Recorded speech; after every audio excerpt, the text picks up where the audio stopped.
বাড়ি থেকে কোনো চাপ আছে কিনা যে রিক্সাকে এভাবে এত টাকা পয়সা খরচ করে কেন রং করলেন আর্জেন্টিনার জন্য? আছে ও হলো আমি কই না কিনো থাকবা। দর্শক, আর্জেন্টিনার জয়ের পর আমরা একজন রিক্সা চালককে পেয়েছি। তার রিক্সাটি পুরোটাই সাজিয়েছে আর্জেন্টিনার আকাশী নীল রঙে এবং তার গায়েও দেখা যাচ্ছে আর্জেন্টিনার জার্সি। আমরা জানবো তার কাছ থেকে এই যে সাজানো এটা আসলে কেন।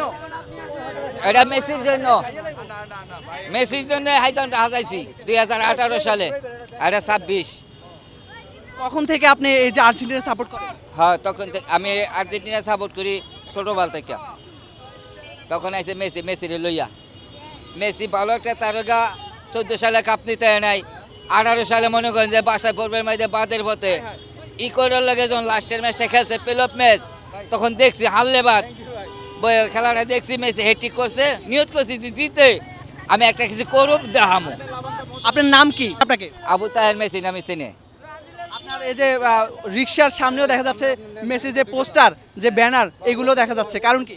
এই যে মেসির জন্য বানাইছি, মেসি আবার কাপ ধরবে। আর এই যে আপনার রিক্সার মধ্যে কি ব্রাজিলের কোনো সমর্থক উঠে কিনা? ওটা বাধা নাই, কেরে মেসি নেইমার বন্ধু, ওই ক্ষেত্রে ছাড় আছে, আমার বলে হিংসা নিন্দা নাই। আর্জেন্টিনা ভক্তরা আপনার গাড়িতে উঠলে কোনো ছাড় পাওয়া যায় কিনা বা এক্সট্রা কোনো সুবিধা পাওয়া যায়? যদি উঠা বলে মামার টাকা নাই, দাবি নাই, বাইন্দা রাখুম না। আর যদি তারা খুশি 10টা বেশি দেয় তা তো আমার বাধা নাই। কিন্তু চাবো না দলমল না বলে তাই গরিব ওর আমি দমো পাও। আপনার এই যে রিক্সাটাকে সাজানোর এই পরিকল্পনাটা মাথায় আসে কিভাবে? ওই যে বিশ্বকাপের বাছাই পর্ব দেখে 17 সালে, তখন কইলাম না প্লে অফ ম্যাচ দেখছি মেসি হারলে বাদ বইয়ে বয়ে খেলাটা দেখছি আর নিয়ত করছি যে জিতলেও দল কাপে আইব, আইলে আমি করে এলাম মানে হাতের থেকে কাপটা খাইয়া নিয়েছে গা সব কথা।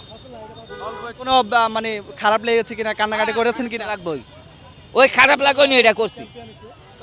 হ্যাঁ মানে 14তে খারাপ লাগছে, 18তে প্ল্যান করে লাইছি যা পাগলা একবার লইব বিশ্বকাপ। বাড়ি থেকে কোনো চাপ আছে কিনা যে রিক্সাকে এভাবে এত টাকা পয়সা খরচ করে কেন রং করলেন আর্জেন্টিনার জন্য? আছে ও হলো আমি কই না কিনো থাকবা।